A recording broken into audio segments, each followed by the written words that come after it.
And we're live here on the Frugal Crafter YouTube channel, and for once, nobody here is sick. Shh. Knock on wood. Don't say that out loud.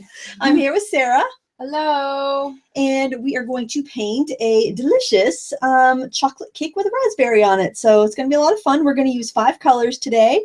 We are going to use, I'm using Mission Gold paints, and what I have here is the Perfect Pan set of 24. I have it linked up in the video description. They have a bunch of different sets, and I will tell you the Amazon has the best price. I am an Amazon affiliate, to be completely disclosed completely. So if you do purchase anything through my links, I do earn a small commission on that. But they have several sets. This one is probably not the best deal, but I like the way it's laid out for fitting on my desk during a live stream. There's a set of 36 colors with a palette that's a better deal. So, you know, you just kind of have to look at what meets your needs best. And then there's ones with bigger tubes of paint, which is less per ounce, but it's a lot of paint. So, you know, it just depends on what you're looking for. But of course, use whatever you have. These colors are fairly standard that we're going to use today. We're going to use a PG 36, which is this kind of like jungle green color, PY 42, otherwise known as yellow ochre, PR 176. It's kind of like a quin rose. It's a cool red. If you don't have this, grab your alizarin crimson. That's going to work just fine. PB 29, which is of course ultramarine blue, and PBR 7, which may be called burnt umber or burnt sienna. This one is more of a burnt umber, but you can use either really. If you need to cool it down, if your burnt sienna is too warm, you can add a little of the ultramarine blue to it. So in here I just made a few mixes just to see what sort of combinations I could get with these colors. So with that, we can start painting. I also want to let you know that there's a big sale this weekend at Craftsy. I put a special link in the video description to get my class for 50% off. Other than that, there are hundreds of classes for under $20 if you are looking to take some fun classes in sewing, crafting, painting, or whatnot.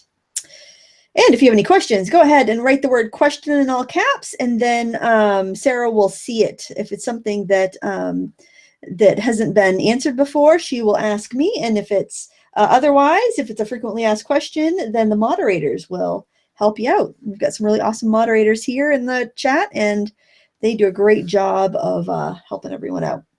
And remember to please keep your questions limited to watercolor questions only. Yes, thank you. And we actually have our first question. Okay, sure. Janine Elise Pike, if the pigment numbers on a paint tube are the same on different brands, could there still be differences in the color? There can be, because everyone has their own mixture of pigment to binder to extender, and also depending on how finely ground the pigment is, the color can be quite a bit different. Because like PR 101 is commonly made for English red, not Venetian red, Indian red, English red, and sometimes burnt sienna, but it looks quite different depending on how it's milled. So, but you can eyeball it. If it looks about what I have in my swatch, then you're going to be fine. It's not a hard, fast rule. I'm taking ultramarine blue and burnt umber and mixing them so I get a nice gray. And I've just wet some certain areas of my picture. If I tip it to the light, I didn't even tape this down. This is I don't know if I can get a good glare on there, maybe. I've just wet a few areas of my paper so I could just add a little bit of this color to put some shadow in here and there. I'm not going to do too much because I think a background would take a lot of time, and there's a lot of detail to work on with this piece, so I really want to kind of get to the fun stuff. And the paper I'm working on is Arches. I'm working on 140-pound cold press, and they have a 10-sheet pack of the 22 inches by 30 inch size, full sheets. Ooh. For $27.99 at Amazon. I couldn't believe it. So that's the bad thing about being an Amazon affiliate. I look for these deals and then add to cart. You know, it's like, you go on. Okay, I just need these 2 things, and it's a rabbit hole. $150 later, because of course I'm a Prime member, so I get the free 2-day shipping. Oh, nice. So, you know, I'm like, oh, well, I mean, I'm saving money because there's no shipping. And you got to make it, you got to, you know, get your money's worth because you're paying for your Prime membership. Oh my gosh, is it? And I just cleaned my craft room and I'm going to stack this stuff. Perfect for filling it back up. Oh, I need a support group. My name is Lindsay and I'm a craftaholic. Yeah, craft hoarder. It's been 3 days since my last craft supply purchase. Oh, it hasn't even been 3 days. Oh my gosh. Oh, crows are back. Oh, I like them. Ugh, I don't, because they're creepy. I mean, I like them. I just don't like it when they hang out in the trees and stare at my house. I'm like, ooh. We just watched the Amityville Horror. The girls wanted to watch a scary movie, and I didn't want them to watch a violent movie. Right. And Jason's like, "What about Amityville?" And I'm like, "That movie is so scary." I like remember the first time I watched that, I was like sweating, and thank goodness we'd already bought our house because I would never have bought a house after that. I don't think I've ever seen Amityville. Well, I found it to be extremely terrifying, and my daughters watched it, and they're like, "That's not scary." Meanwhile, I'm afraid to go downstairs because who knows? It could be the opening to the gates of the underworld down there near my studio because of that darn movie. So I'm like, I get down to the bottom of the stairs and I book it till I get to my light switch on the other end of the basement. I am excited. I do want to go see that movie Get Out. That's supposed to be really good. Oh yeah, that is supposed to be like scary, but not like gory. Because I don't like the gory stuff. No. But I like a good scare. I like to jump. I like to be scared. I like scary movies. I don't like anything that's like the Saw movies or like torture movies or anything like that. But I like getting kind of like jumped or freaked out or whatever. I did decide I want a little bit more background in here. I'm just going to go in a little bit of yellow ochre just to warm it up a little bit. And I did not bother to tape down my paper. You totally could if you wanted to. I don't find the arches warps too badly at this size. This is 9 by 12. I tore it down to. And I recommend tearing instead of cutting because then you get these pretty rough edges. And it looks kind of like handmade when you do that. I'm going to be very, very light with the paint here. I think I actually put a little bit of burnt umber in my yellow ochre just because the Mission Gold yellow ochre is extremely vivid and it's a higher chroma than some other ones. So that just helps tone it down a little bit. Just kind of almost want to give it like a tea stained coloring. I'm so excited to have you guys over this weekend to go through my stash and take stuff home. Yes. I've even planned to make my special hors d'oeuvres. Ooh, what kind of special hors d'oeuvres? Well, are they soaked in booze? Oh, they're not. Oh. They're not. Okay. But they're my special signature hors d'oeuvre recipe, and I'll share it with you guys because I know everyone needs quick and easy recipes. And yes, we do. So this could have been passed down for generations. At weddings, there'd always be, and I used to joke that these were like kind of a redneck hors d'oeuvre, except they're so tasty and they're so good. But you just take a cream horn, you know the J.J. Nissen cream horns, and you slice them so you have little circles, and then you take a maraschino cherry and you pop a little maraschino cherry on each one of them. They're so tasty. They look great. They take like 5 minutes, and I'll take a picture. I don't like cream. I don't like the J.J. Nissen cream horns, and I also don't like maraschino cherries. No. Oh no. The only cream horns I like are the ones from Frank's Bakery. Oh, I used to like the J.J. Nissen one, but now that company's out of business. Oh. So you'll have to get like I don't know what it's called, Country Bakery or whatever at Hanford.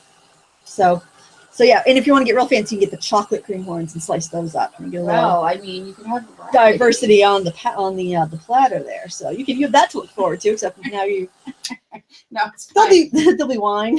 I'll bring some of my beer because I'm not a wine drinker either. Heiko Iqbal, what does it mean when a color has the same pigment but one is deep, light, or medium? Well, the tone is going to be a little bit different. Like you can get ultramarine light and ultramarine deep. Usually, like ultramarine deep would be a little bit darker. Light might be a little bit lighter and warmer. It's generally they're milling the pigment a little differently, so it just brings out different characteristics of the paint. So you can usually substitute it. Like if you had ultramarine light and I'm using ultramarine deep, or vice versa, you could totally substitute it and not have an issue. But it's just like a subtle difference in the milling. Usually, if it's a hue, they may be adding another color to change it a little bit. But generally, if like the pigment's the same and they just have a different name, they've just milled it a little differently.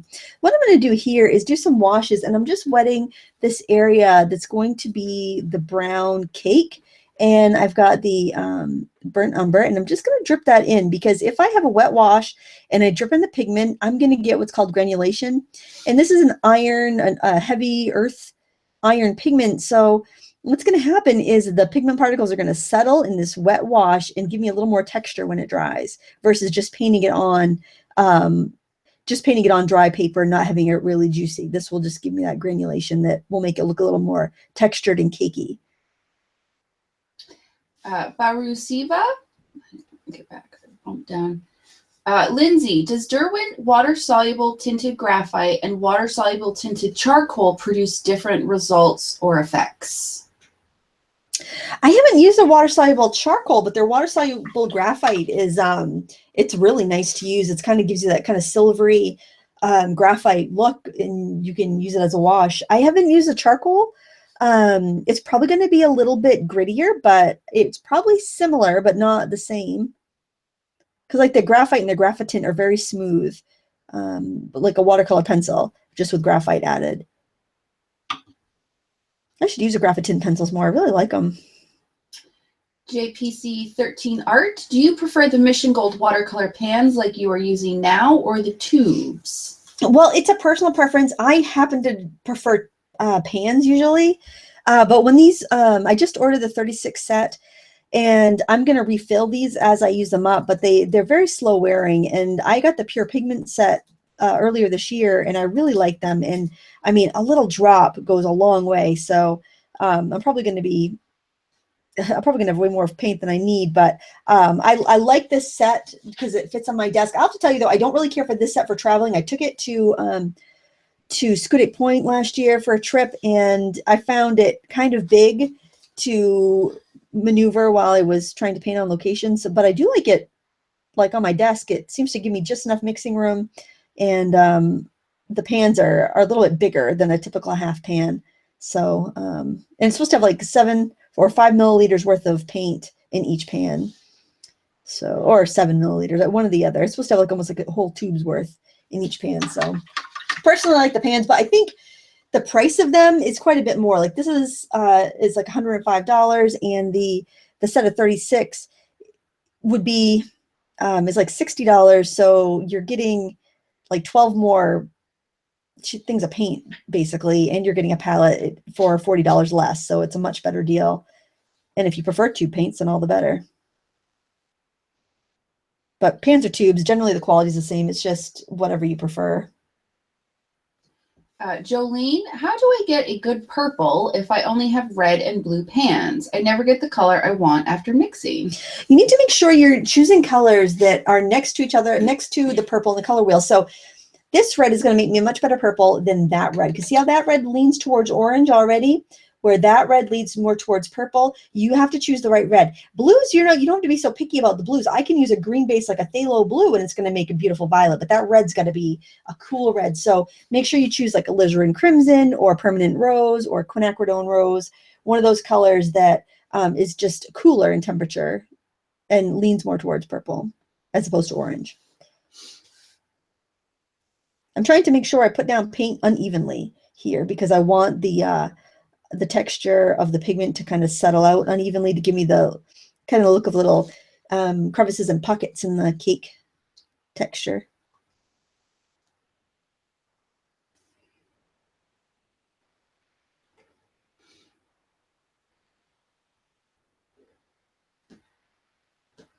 You don't want to go for a super even coating here. Okay, so I want to work on an area that's not touching that brown because that's going to be, it'll wick out into anything else because it's so wet.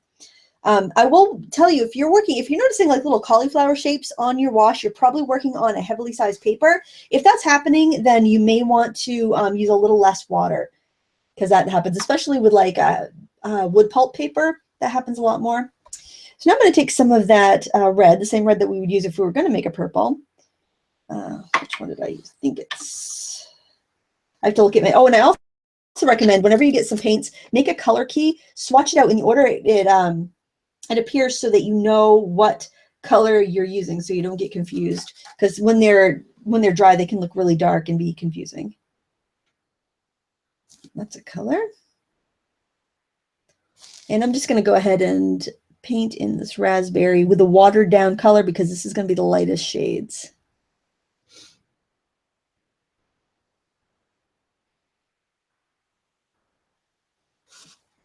Too much water on there.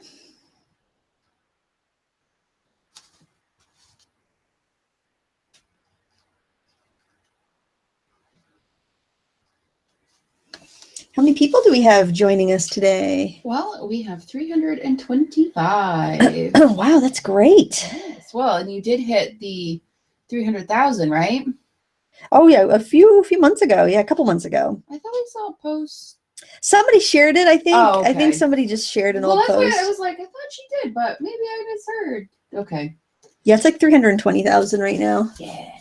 But who's counting? Who's keeping track? Whoops, I just overdid it there. If you go into an area you didn't mean to, you can simply blot it off. Because I wouldn't want that red to be on that leaf right there, because when I go to paint the green over it, red and green are opposites, so it would almost look black or gray. It won't be very pretty. And I'll just leave a little sliver of dry paper between that strawberry or that raspberry and that wet paint there, so that I don't end up wicking all that brown into my raspberry. And now I think I'm going to make a really light wash for the icing that's going to be in between the layers, but I'm just going to start painting the little puffs of icing at the top of the cake. So I think I'm just going to add a little bit of yellow ochre into my burnt umber, and I'm going to add a little ultramarine blue to kind of gray it down. That was a little bit much, so I'm just adding the other colors a little more. And I think I'll pull that red in there. That way I'll have a neutral that really matches everything. Iron Mist is Turner's Aurelian. Aurelian? Aurelian. Mm-hmm. Wow. A warm yellow or a cool yellow?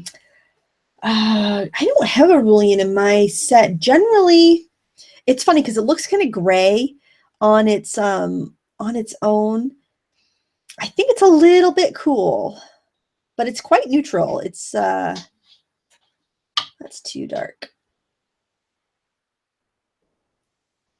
And I know I'm going to have darker chocolate up here, so I'm just going to try to get almost anything up here. It doesn't really matter because we're going to have darker chocolate as well. I feel like I need a little more yellow in there.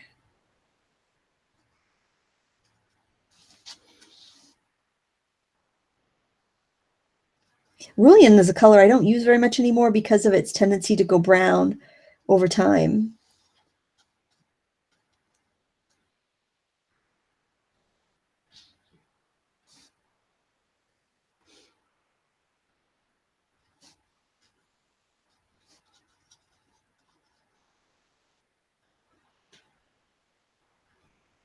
But when in doubt, swatch it out. That's why I think, especially when you're looking at your dry paints and on a palette, it can be very deceiving.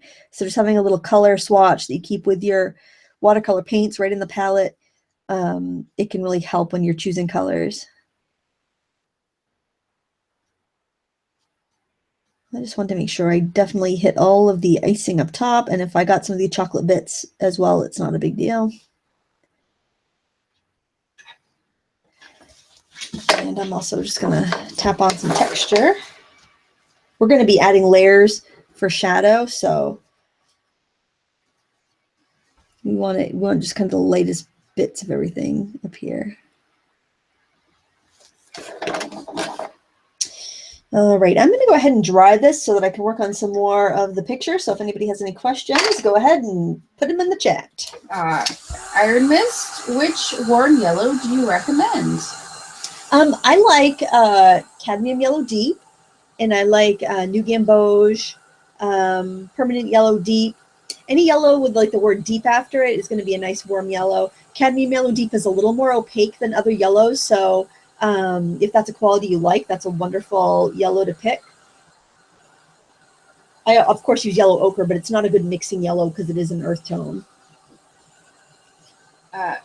Heiko Iqbal, I heard alizarin crimson is a fugitive color, but I noticed Lindsay uses it a lot. Is she using a different substitute?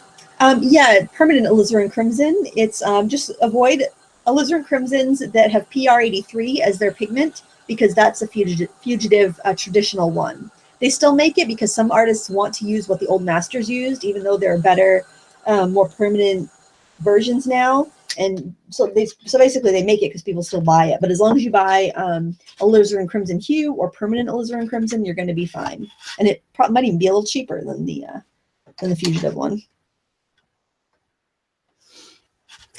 And I'm going to go in and add that same color to the spots in between the cake.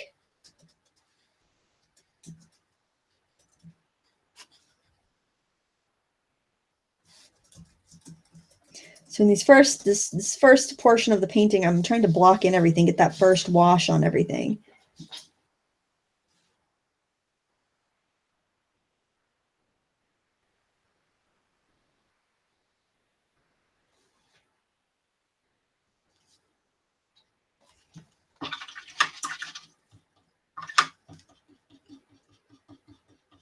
And for the leaves, I am going to use some PG-37. You could also use PG-7. You just want a kind of one of those really intense greens.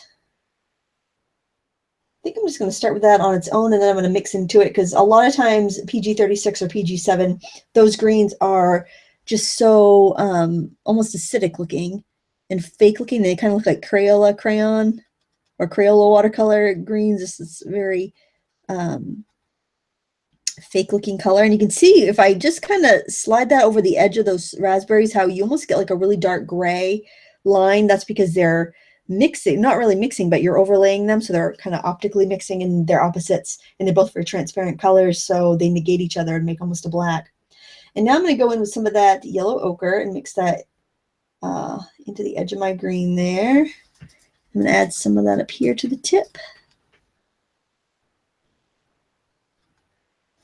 And then I'm going to grab a little of the ultramarine blue and add that to some of that green. It's going to make a nice shadow, and I'm going to add that down near the base.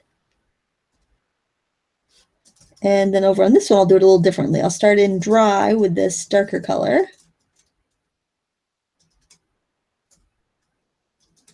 And then I'm going to go in with my green on its own.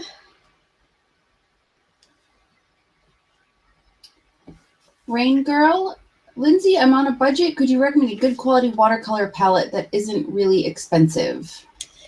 Sure. I don't know what your budget is, but for under $5, you can usually get a folding palette, just like a plastic folding palette. You could also go to, if you want a porcelain palette, you could go like to the Dollar Tree and get a they have these square ceramic plates. They're not fully square, but they're not completely round. They're kind of squared off.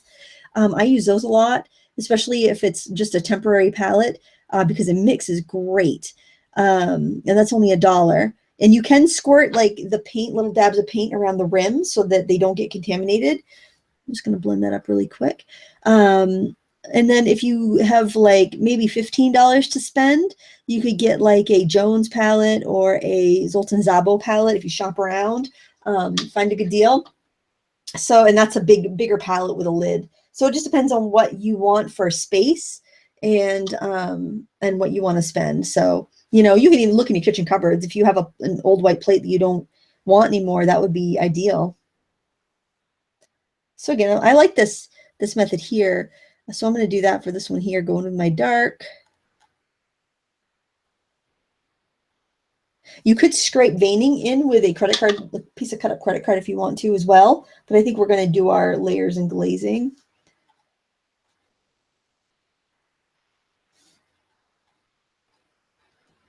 Also, if you're near an Ocean State job lot, they have $2 palettes for watercolor. They're just these little white plastic palettes. They're fantastic for trying out a different like brand of paint. Maybe you don't want to put it in your main palette.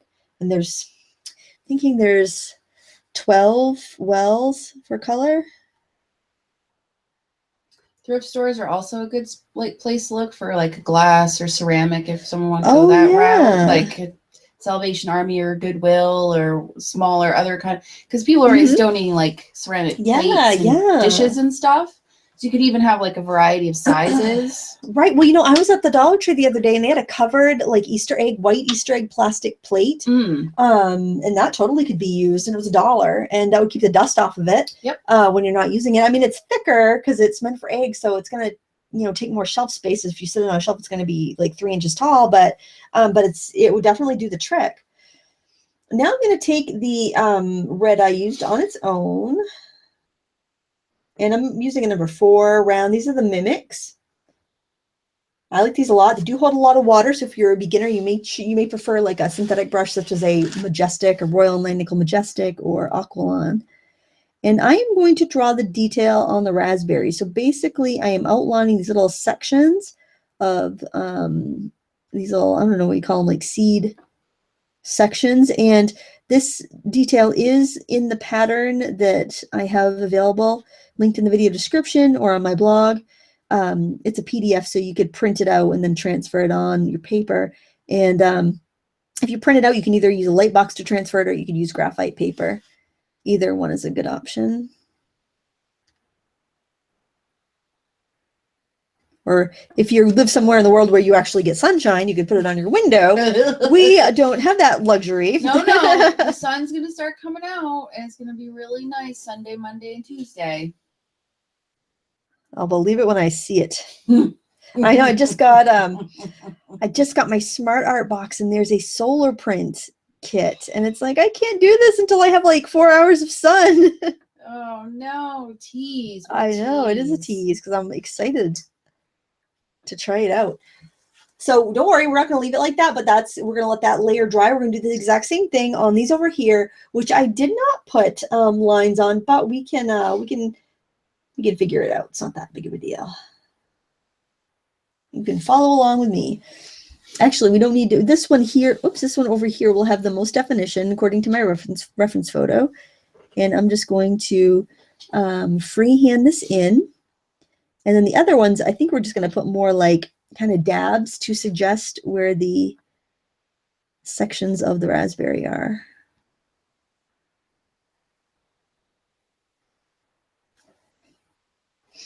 So what's everyone chatting about today? I know everyone's been just busy in chat. Weather stuff, yeah, stuff like that. Everyone bragging about how much awesomer their weather is. Well, apparently in Ireland it's sunny and nice. Well, that's all right. I don't think they get very much great weather over there. I can't begrudge them. No, they deserve a little sunshine. I'm just tired of being cold and damp. Oh, I know. My body is tired of being cold and damp. I'm tired of being cold and damp. It's all right. Spring is coming. Yeah, I can't believe Easter's in a week. I'm so unprepared. What do you have to prepare for? All your kids are old enough to be. Oh, no, they're not. Well, they can go buy their own Easter stuff and hide it on each other. I know. Spoken like somebody with no children. I don't have any children. I'm going to add a little bit of ultramarine to this and get a darker shade. Because when you're doing like a raspberry or red fruit or red flowers, you don't want to add a complement because it will get muddy and look like rotted. So I'm adding a little bit of ultramarine blue to cool down the shadow, and I'm just kind of dabbing in, suggesting the little bits of raspberry texture here. Yeah, although Jackson offered to hide some eggs. He did? Mm-hmm. Helped the Easter Bunny out. Sig Fam, I've only used Canson 140-pound watercolor paper, but I'm planning to upgrade to Arches. What type of paper would you suggest? I think cold press is at 140 pound is going to be the most versatile. Some people like to go to 300 pound. I always feel like the 300 pound is too precious. Like if I tape this down, it'd be completely flat. I've got a little bit of curling here because I decided to put kind of a background wash in, but it's nothing that I can't correct by bending it the opposite way when I'm done. And cold press is kind of like your middle of the road texture. It's going to work for most projects. So if you're going to invest like in a ream, I definitely would do that. But you can always buy, a sheet of hot press and see what you think, and a sheet of rough and see what you think. If you do landscapes, rough is really handy to have.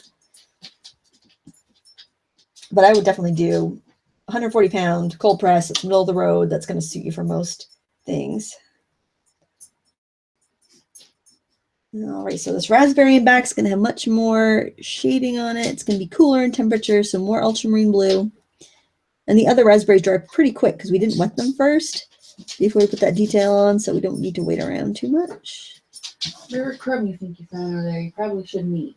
It's under the desk. That could have been there for months. Surprisingly, crumbs. I did sweep this morning. I think she found something. Doesn't mean it's a crumb of food. It could be anything. A crumb of gravel. Gravel crumbs. Heiko Iqbal, is there a pure pigment substitute to Alzarian crimson? I'm finding all mixed pigments. Off the top of my head, I don't know, but there should be. Like this PR 176 oh yeah, go for it's called quinacridone alizarin crimson. I believe M. Graham makes it. That would be a really good substitute. The quinacridone pigments are quite stable. Now I'm going to take that dark green mixture. So it's the ultramarine blue plus PG 36 plus our or phthalo green, whichever green you're using. Make a nice dark color. I'm just going to throw in a little bit of veining. I'm going to blot my brush though. I feel like I have a lot of water in there. So I'm going to add a little bit of veining here at the bottom. And yes, I did change my leaves compared to what's on the reference photo because I didn't like the way they are arranged on the reference photo so much. So changed a little bit there.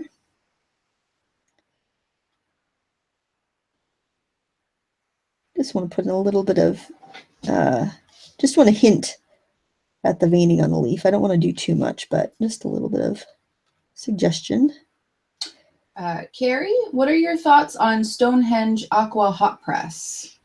I haven't used my sample yet, so I can't give an opinion. I've used their printmaking paper before, and a lot of people actually would use the printmaking paper for watercolor because it was less expensive and really smooth.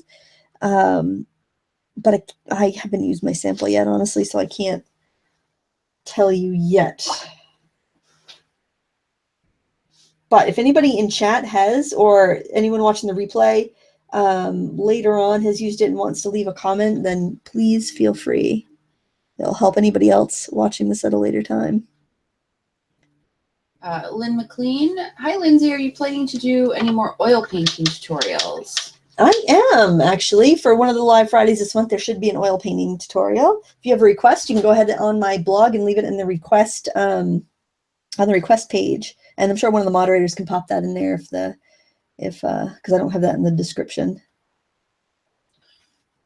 JPC 13 Art. Why are pure pigments better than mixed? You just have a little more flexibility. So like if you have a pure blue and a pure red and you make a purple, you're going to make a really vibrant purple as opposed to buying that already mixed. So you just have a little more versatility in what you can do with those colors. Some colors are great to have as convenience colors because like sap green, because you use so much of it. But with a pure, every time you mix a color with another color, it cuts down the chroma or the saturation of it a little bit.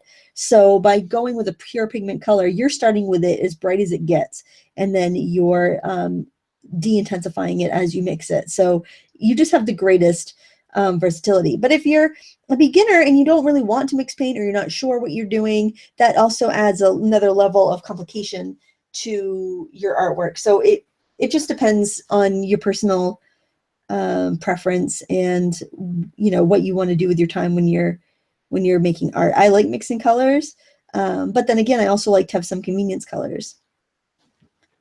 I'm adding little bits of shading here.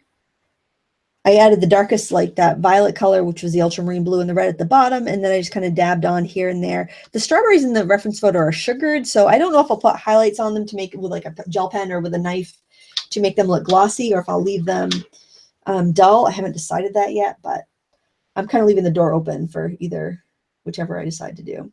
Now I'm going to take some of that ultramarine, the burnt umber, and I'm just going to add a smidgen of ultramarine to that.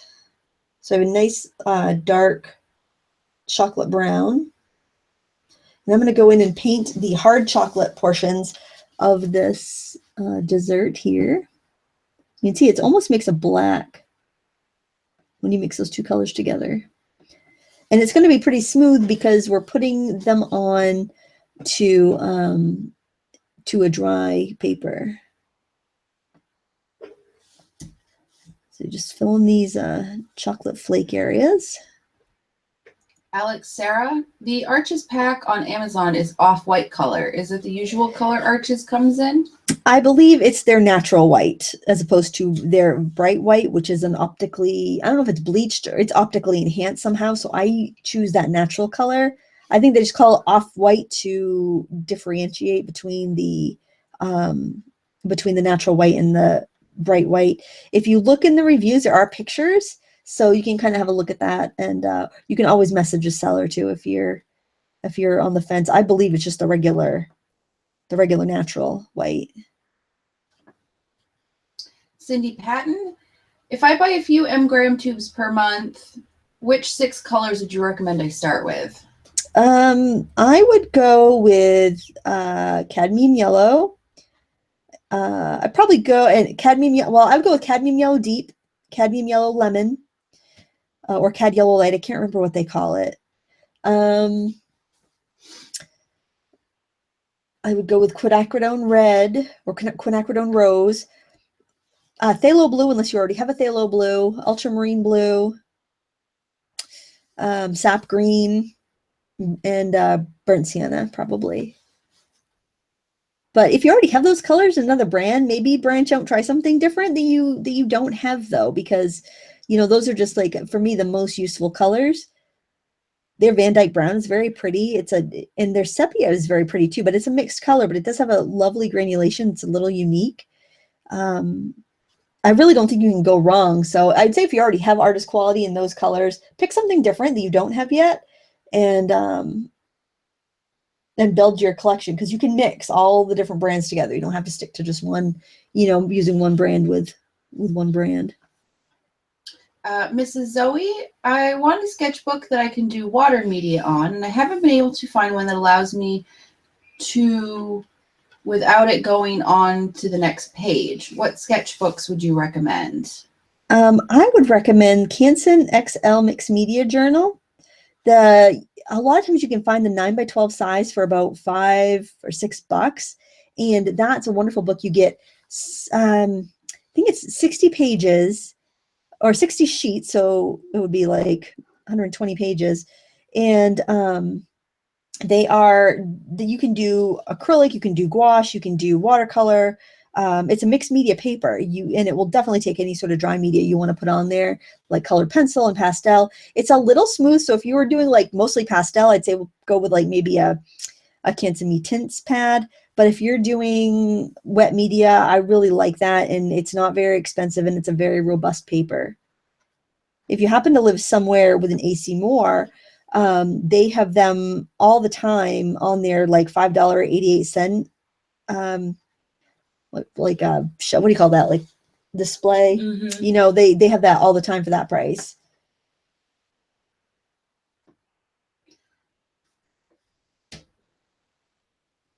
Joy Hawkins, what does Lindsay think of India paper? Angela Fair uses it a lot, but I can't get it in the UK. I've never used it, actually. I do know it's one-sided, and that would probably give me a little trouble because I often tear down my sheets, and if I don't have the watermark on the piece that I'm using, I don't really know what's the front and back a lot of times. So I do know there's issues with painting on the wrong side of that paper, but yeah, I haven't used it, so I don't really have an opinion on it.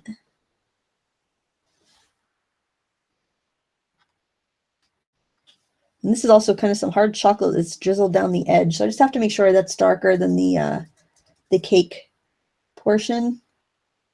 So if you need it darker, add more ultramarine. It's going to dry a little bit lighter, as always, with watercolor.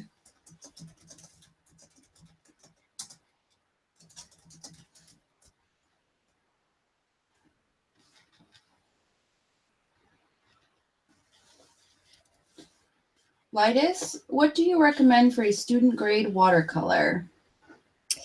Well, Van Gogh is really good. So is Grumbacher Academy. Or Schminke Academy if you're in the UK, where it's a little bit more affordable. It's pretty pricey if you can find it around here.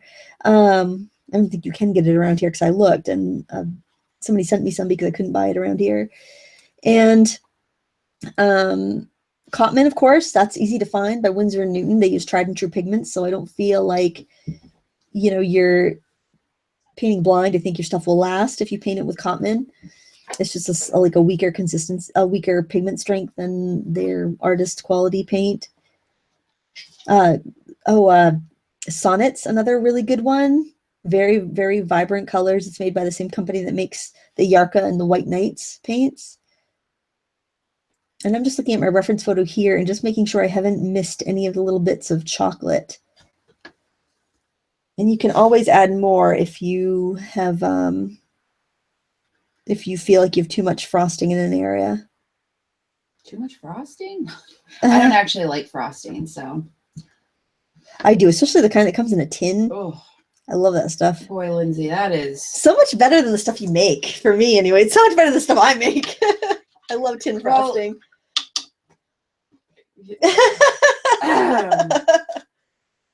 Oh boy. I want to get a little texture on the icing and the cake down here. So what I'm actually going to do is kind of do a little bit of masking, but I'm just going to lay down some scraps of paper to kind of protect my the background. And I'm going to mix up just basically, I think I'll just use some watered down burnt umber for this, the same brown color. Let's see how that looks. Maybe let's lay that card. This is one of my mistake cards, so I'll lay that down. Use my hand as a movable mask.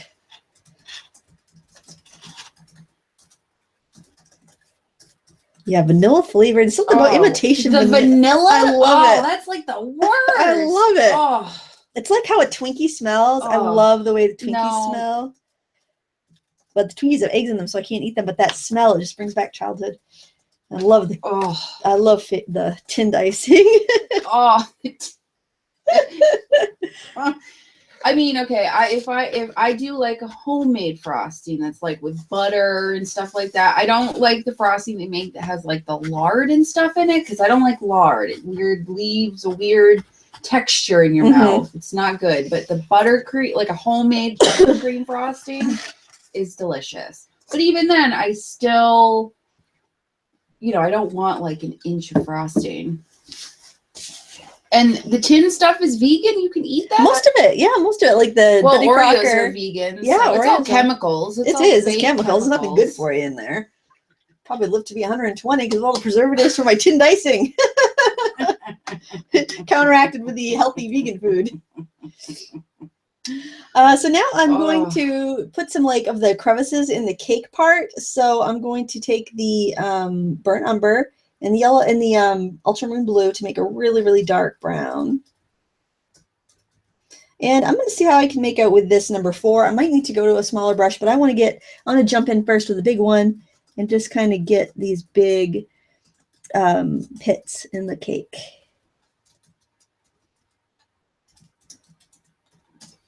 But then again, sweets aren't my weakness. So frosting and cake is not what gets me. Yeah, I'm definitely more of a chip person. The thick cut salt and vinegar, the cake cod, get that sticky layer of salt and fat. That's a stuff. Vinegar on your fingers, that's magic. Or my favorite is the sweet and spicy chili Doritos, which are also accidentally vegan. I haven't tried those, but I'm not a Dorito fan. Well, I'm not either, but those are spicy and yummy, and I'd try them. I totally resisted them and every other good thing in the grocery store last night, totally, because I had dinner before I went grocery shopping. That definitely helps. I can't go hungry. And then I totally regretted it. I regretted it when I got home because then I had nothing good to eat. I just had healthy stuff. No bags of chips. Oh, someone said chips in frosting. No. Yeah, I would try it. Why would you do that to the potato chip? Don't knock it till you try it. Because there's salted caramel things, right? Which I don't eat, but people go crazy about that. My mother used to make homemade caramels. They were so yummy. I don't know. I'm just picky about my, I don't know. I'm just fussy about sweets.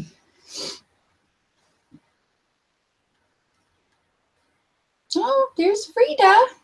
Is she outside? She's looking at us from the picnic table. Look at her. She's like, why am I outside? She's like, those birds got away from me. She's probably checking out the bird feeders. Probably. I haven't filled them though yet. I don't know if I've ever bought bird food before. This would be the first time I've ever bought bird food. Oh. Well, Jason usually, that's his department. If you find that you're going through it pretty quick, they do sell the bigger bags, which can be a better deal. At the grocery store or at like No, I usually get mine either at the hardware store and brewer there. Oh yeah, Aubuchon or Blue Seal in Bangor. Cool. Because they will run sales on the birdseed. Probably on Amazon too, actually, and have it delivered. Yeah, I don't know. I don't know what the price difference is. I haven't ever checked because I get coupons for both Aubuchon and Blue Seal. Yep. So I just wait and buy a couple of bags at a time when I have a good price on them. Yeah, I don't know with mine. I just got like that. I don't know the bag they sell at the grocery store. I think it was like $5 or $6. But it wasn't a huge bag, so I guess they probably could go through it pretty quick too. They can't once they figure out it's there. Yeah, a perpetual winter we're having. Never gonna end. Oh, why did I come back from the Bahamas? Silly woman.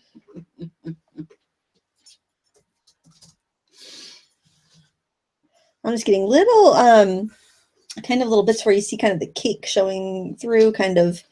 The icing maybe didn't cover very well. I'm trying to get those parts in there too to build up our texture. Texture's coming along pretty nicely, I think. And it won't hurt if you're having a hard time getting different, like getting randomness, you can switch to a different brush. You can switch to a smaller brush or a larger brush. That will help you stay random and help it look more natural. Should we go lay down? You're fine.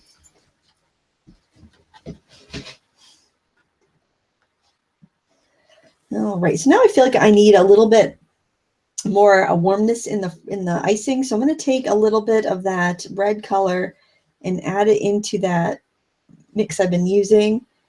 Add some water there. It just feels like I'm looking at the reference photo. It definitely has a little bit of a red tint to it.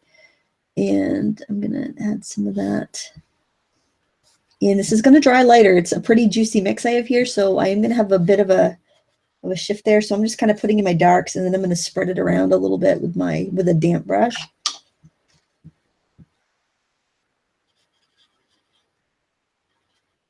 I think I want it a little bit redder, actually. I feel like there's like a rosy undertone in here.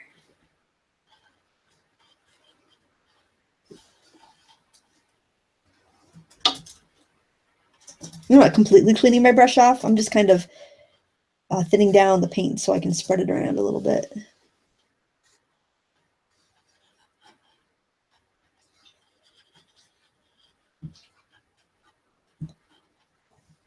Just wetting my brush and maybe scraping off the extra, not really washing it.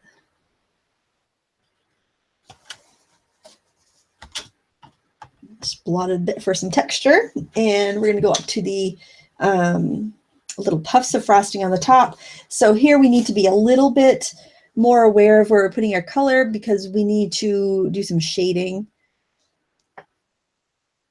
So if you look at the pattern, you have little indications of where that shadow is going to go to make the little kind of fluting.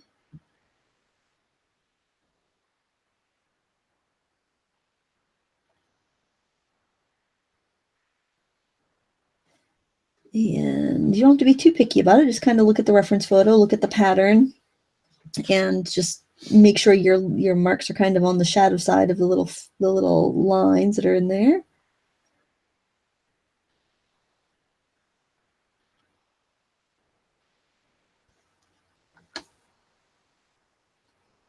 Just kind of suggesting everything.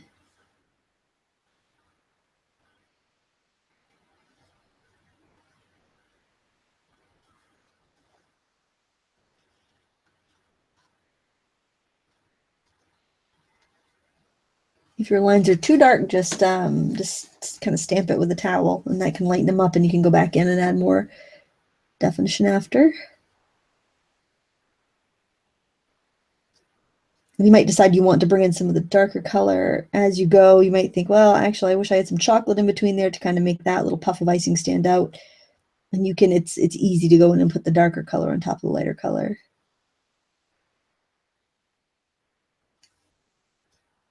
It's also a good idea to make sure you mix up enough color before you begin so that you're not like stopping midway and trying to get the exact same shadow color again. Just make sure you have enough to begin with.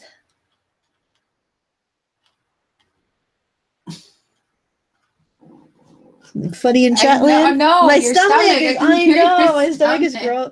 I don't know why. I had to. Did you have lunch? No, but I had a pretty late breakfast. And I had a whole entire bagel with peanut butter on it. It's digesting. Apparently. Apparently John's stomach was noisy last night. I wasn't there, but I made chicken chili, white bean chicken chili. He said his stomach was growling. It's like, roar, roar.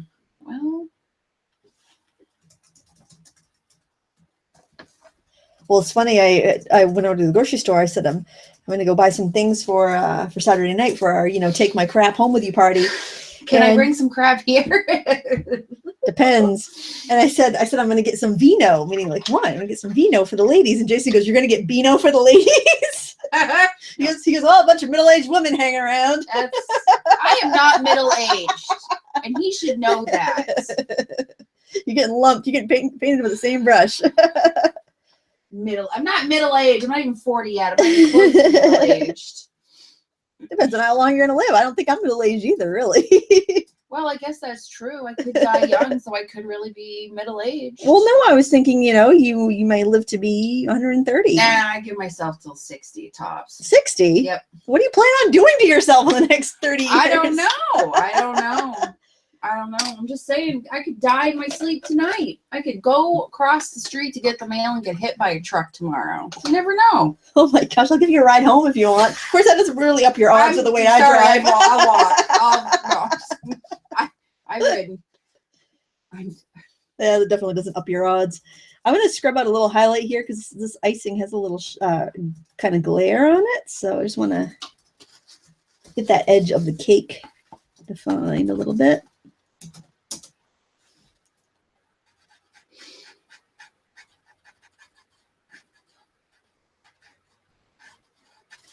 Some vino for the ladies. Or vino, whatever. Vino before the vino. That should be their new ad campaign. Vino before the vino. Oh, I assume we're having a veggie tray, right? Oh, probably. If someone brings one, 'cause I'm done shopping. So he's like, I bring it. I was planning on eating dinner before I came over anyway, so that way I could have a couple of beers and not have to worry about have a nice base in my stomach. Yeah, it's always a wise idea to plan on eating before you go to my house. You never know what's going to be waiting for you. Oh, now that is not true.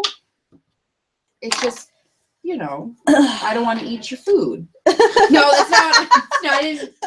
Well, like say it like you mean. I mean, it. Don't sugarcoat it. You have 3 kids that you have to feed. Your food bill is already over the top. You don't need to feed me as well. Especially for the next couple of months, it's going to be me. I was telling John and I were talking because I was like, the food bill is going to be like half of what it is. Oh, easily. yeah. Easily.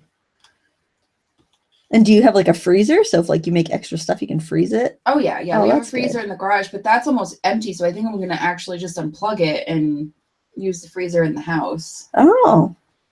Because, I'm not going to have to buy like extra packages of meat or anything. Because it's going to be me. Like a package of hamburger will last me 3 or 4 meals. Right.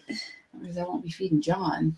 But you could freeze up the extra portion so you don't have to cook all the time. Yeah, but I probably will do mostly like salads and stuff like salads and eggs and soup and stuff like that, Right. I'm not gonna want to cook like a meal, like a big meal just for myself. Yeah, then I'll blame you. I got some steamed veggies, Oh, I love those. Yeah, those are great. That's what's gonna put us to our early death, though, steaming in those microwave bags, probably. You know what? If you think about it, anything we do is going to kill us eventually. Yeah, that's true. Alex, Sarah, do you know where I can find a Maxine's mop? I know you said before where you grabbed it, but I can't remember which video you mentioned it in. I know artistclub.com has them. I'm not affiliated with them, but they do have them, and they're a pretty good price. They generally sell toll painting supplies, but that's Maxine's mop is kind of a toll painting. Excuse me, a toll painting like design product.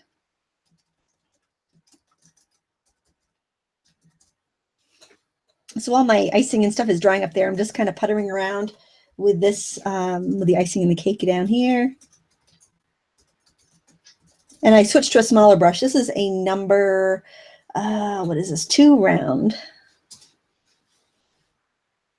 So I'm working just on the tip of it, pretty much, just getting little little dabs of like loose cake that's gotten into the icing. Man, I'm going to want to bust into those cream horns when I'm done painting this today. I'm going to have to go get another package. Do you want me to take the package home and bring it back with me Saturday? No, I can be trusted. Or I can make another trip to the grocery store either way. No one will know if it was the original package or the new package. That's right. Jason can stop on his way home, maybe. No, my stomach is still growling. Yes.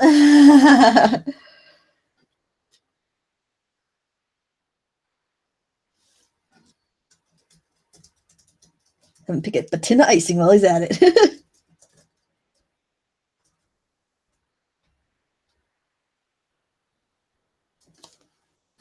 The more and more you do to a painting, especially like a dessert painting like this, the more realistic it gets. And I think these are really fun and satisfying to paint.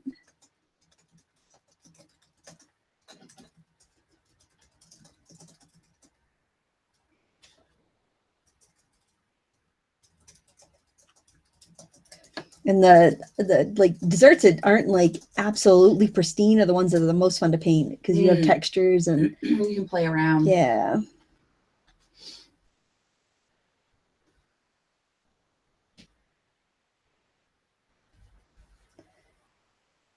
All right, I'm gonna work on the icing that's the puffy icing here, which you really wouldn't have loose bits of cake in because this would have been piped on after, not like frosted on. So you don't want quite so much texture in it, but you do want to get those pretty swirls and rivulets from the piping. Iron Mist says that they just bought 2 Maxine's mops on Amazon. Oh, good. So you can get them on Amazon. Oh, nice. Well, click over with one of those lovely links in the video description. Yep. Oh, what else were you saying? Oh, well, I have another question. Yeah. Tiffany Gray, sometimes when I leave my painting to dry, I come back and there is a weird, harsh line around some of the areas, like an unintended border. What am I doing to get that? Usually when you get a hard edge, it's the edge of where your paint is drying. So you probably had a really wet wash and then the water pushed the pigment to the outside.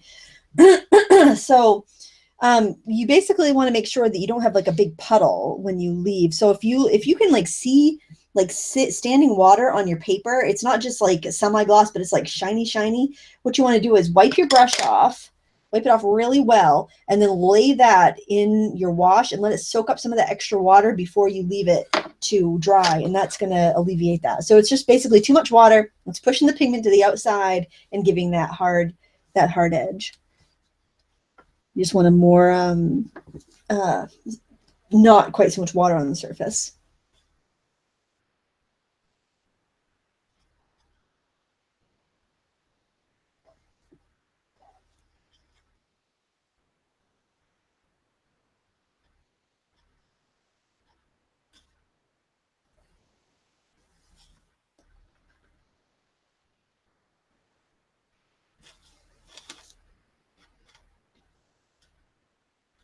I don't know how people do this in cafes. I'd be too tempted to eat whatever I was painting.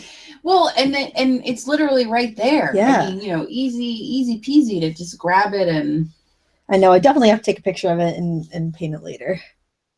Yeah. Because then it'd be all stale by the time you're done painting it, and it wouldn't be as good. Or people that paint their coffee before they before they drink it, it's like their coffee must get cold and yeah. And I drink my coffee black, so it definitely is not great cold. Yeah.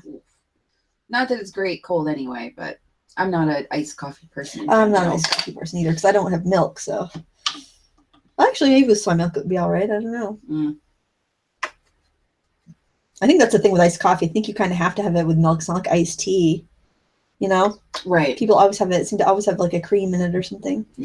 All right, so this is watered down, the same burnt umber in ultramarine blue, but a little bit more blue so that it's going more towards gray than towards brown. And this is going to be a cool shadow for the plate.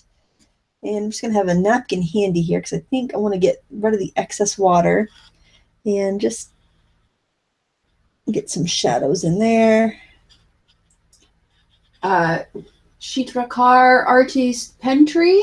Hi, Lindsay. Have you tried your Rembrandt paints yet? Waiting for their review. I just thought about them the other day. No, I have not, and they're all dried down and ready to go. And I will have that review shortly. I've got to paint with them a little bit to get a feel for them and see what I think. But there'll be a review coming down the pike very soon. Laura McAllister, is it a watercolor no-no to have that darker border from Too Wet a Wash? Sometimes I like the look of it, but I don't want to start a bad habit. No, it's personal preference. It's all right. Somebody doesn't like it, you tell them to paint it. Go paint their own. Exactly. No, it's one of the wonderful things that watercolors do, and like blossoms and blooms, I think sometimes they look fantastic and they help convey the mood of a piece, and other times they're distracting. It just depends on the intent of what you're painting and what you're going for. These colors are very bright, so it's very important to kind of know their strength too. So have a tissue handy and be prepared to wipe it if you need to, or fresh water handy so that you can add water to your brush and spread them out. After I get the subject in, I like to go and adjust my shadows around so that they're in harmony. Oh my gosh, my stomach is going. Your stomach is wicked noisy today. Hope the microphone's not picking that up. Bagel is making your stomach work out. Yeah, well, I usually don't eat a whole bagel, because I'm approaching middle age, and middle age metabolism can't handle a whole bagel. I can't have bagels because I love bagels too much. So I rarely buy them, and when I do, I get the bagel thins, so they're a little better for you. Because of course, when I eat a bagel, I gotta have like a half inch of cream cheese on each side. Oh, there you go. Sometimes I almost got the tofutti cream cheese, but I wasn't hungry when I was at the grocery store last night, so I didn't. They put tofu in anything, don't they? Tofu is actually excellent as a faux cream cheese when they make it. I haven't tried it. I can't say. I just even the bagel shop has the tofu cream cheese. That's good. I think they make it there. I don't know how they do that. It's not low in calories, though. It's probably as bad for you as... You'd probably have to use the silken tofu, like the real creamy stuff, right? Probably, but they must do something to it because it's tangy. It's like what I remember cream cheese being like.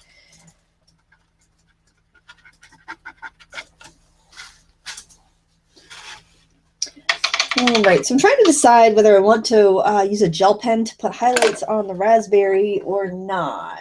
Or if I just want to leave them like that. I feel like maybe I want a little more color on the raspberry, but I don't want to overdo it. So I'm going to use a number 2 round, smaller brush I've been using. I just want some nice, more fresh color. I'm just going to kind of just dab it in. So it's like a glaze. You're still going to be able to see everything else I have underneath it because it's a nice transparent color. Your cooler colors tend to be more transparent. So if I was doing this with a cadmium red, not only would it make it look kind of muddy because it's opaque, but it's also warmer. So it would just kind of give it just a less luminous. You wouldn't see the colors underneath.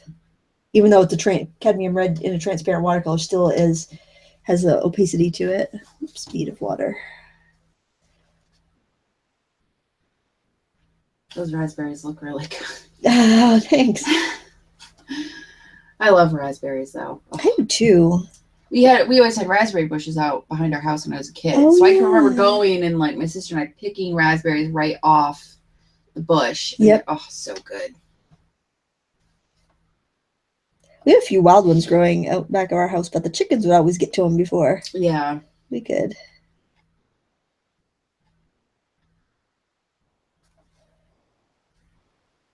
And I'm just making the color a little bit more saturated by adding this extra glaze. And this is a single pigment color, so it's giving me a nice, vibrant tone.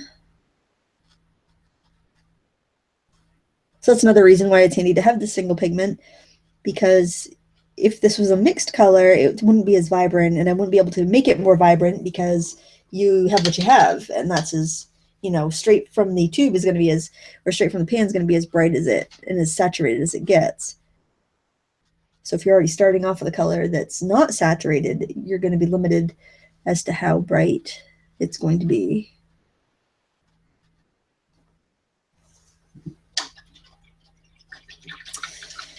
Well, what are the people thinking, chat? Should I get a gel pen and make highlights on the raspberry, or should I leave it like that, kind of soft? All right, highlights on the raspberry or leave as is? Get some sharper shadows on the plate while I'm waiting for responses.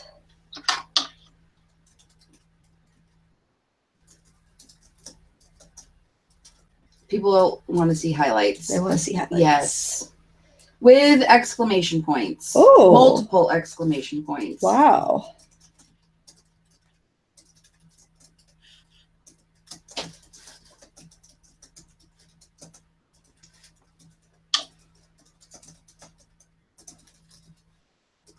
I can't type today.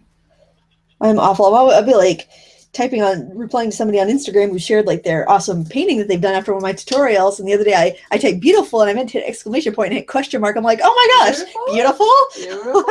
If I ever reply that as a typo and an accident. Well, probably because my laptop is bigger than this, so I'm used to the buttons being spaced further apart. Yep. So that's a lot of what it is I think I'm hitting one, but I'm not. Yep. Oh, awful typing on the phone. I can never hit the right key. I think I hit the backspace button more than anything else on the phone. It's a skill. It is an acquired skill. Yes, I should just do the voice recognition stuff. Yeah, that would be easy too.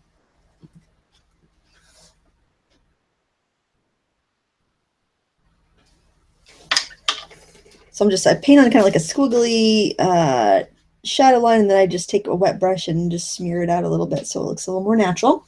Can you pass me that bag of gel pens there? Thank you. You're welcome. Try a new gel pen too, please. Oh, I do some, didn't you? I do. This is actually for work, so. Oh. Let me see how that one works. I actually do have my tried and true. Oh, that one's pretty nice. This is the jelly roll. Which is it? Just a plain jelly roll? 08. We'll try. I usually use a Uniball Signo, so we will see. It's not bad. I don't think it's as bright white as the Uniball Signo. Let's see. I have my Uniball right here. Actually, I have two. I must have found a couple during my. Yeah, this is a little bit brighter. I just. PMB 5505. Do you have to draw to be able to do watercolor? If no, how do you get rid of graphite lines from tracing? Well, if you use a light box or you use a window to transfer it, then you can just draw really lightly with a pencil. You can erase those. Like after you're done painting, you can soften your marks from sketching from a pencil with a white eraser if they bother you. It doesn't bother me to see pencil marks.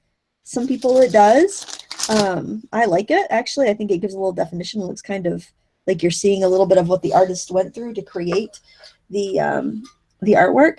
But that's one way you can do it. Or just draw really lightly when you use graphite paper, and avoid carbon paper. Sometimes people use carbon paper, but that's really It's almost waxy, and it's kind of impossible to remove, and it's usually really, really dark. I'm also putting some highlights on the icing, on the lightest parts of the icing too, to help them stand out a little bit, the little swirls of icing. Sorry, I keep You can look at the pens. I know, but the crinkly. Well, it's ASMR. People are going to go crazy. No, that's funny you say, because Paul Adams was like, oh, ASMR. He's like, I just felt all the knots in my shoulder relax from the sound of the crinkly. I can't remember what ASMR stands for, but it's people who are sensitive to certain sounds, and it makes a tingly, relaxing on their scalp or something. A tingly, relaxing. Yeah, and like people do YouTube videos where they choose ones, because for some people it's whispering. For some I don't like the whispering ones. That creeps me out. I like the sound of crinkly packaging though. Yeah. Oh, I'm really digging the gel pen here. I don't know. I'd have to look it up. Autonomous sensory meridian response. Thank you, Paul. I like the sound of people like rifling through buckets of pens. I like the sound that you're with the tapping of the pen, or like the scratching of a pencil. Yeah. Like when you do the pencil sketches on the rougher paper. Yeah. That's what I like. It doesn't make me tingly, but I'm just like, it sounds so nice. Kind of want to add highlights to some of these dark chocolate pieces too. It's really easy to go overboard with a white pen, with like a gel pen, I think, but it's so satisfying. See those nice crisp, bright white highlights. And it's your artwork. You can do whatever you want. This would keep it out of a watercolor competition, like a pure watercolor competition, but this isn't going into a watercolor competition, so. I was gonna say, we're not competing for this. Yes. Just good, clean fun. And you can watercolor over. So if I did really light veining lines here on the leaf and I decided I wanted like a yellow wash over that, I can paint watercolor on top of the gel pen when it's dry. So that's a really fun technique to give a try sometime. Claxy Roots, Uniball, Uniball white is better than the gel pen. I think it's just more opaque. If you want a softer look, then I think Jelly Roll might be better for you. This is really a tough one to beat. This is the Uniball Signo. I think it's called Gel Impact. It's UM-153. It says on the cap. It's by the Mitsubishi Pencil Company. I got mine on Amazon in 6-packs. I would only open one at a time though, if you're going to open them, because I think with gel pens, you don't want a bunch opened if you're not using them regularly, because they can dry up. And I have not found a reliable solution to fix a gel pen. Sometimes like some denatured alcohol, you might be able to loosen up that ink on the ball, but there's no guarantee. A lot of times they're just kind of toast once they've stopped working. Life's too short to try to rescue a gel pen. What? It is. No, Jen K had a typo. She typed pen is and didn't put a space between the two words. And hopefully people know what she goes, her pen is. Oh. And it came out as something else. Did she get blocked and banned? No. They knew. No, Okay, no, it doesn't. It didn't get blocked, but several of us were like, whoops. Happens to everybody. It does. Yeah. Well, I think that's done. I think it's done. I like it. If you keep touching it up, it's going to be overworked. Yeah, I think so. So, any last minute questions before we sign off today? I don't know. I think we're all still laughing at Jen's. Oh, Jen's typo. Spacing. Lack of spacing. Yeah. Oh, yes, we're all 12. On the inside, I'll always be 12. Who's middle-aged? Who needs Beano now? Yeah, that's right. Not me. I'm 12. I fart on purpose. I'm 12. It's funny. All right. Nobody's coming up with questions, so let's end this on a funny note. All right. Well, thank you guys so much for checking this out. If you are in the market for some awesome, high-quality art classes, please check out the big sale at Craftsy this weekend. There is a link in the video description. There's also a 50% off link to my class in the video description. And if you've never tried a Craftsy class before, they're fantastic. The quality, the production value is like no other, and they pack a lot of content in about 2 hours. So it's really awesome, especially if you can snag them on sale. And if you're interested in any of the products I use today, you can find them at Amazon, links in the video description. And I'm an affiliate, so I do appreciate your support there at Craftsy and at Amazon. Thank you so much for watching, and we'll see you next time. Happy crafting!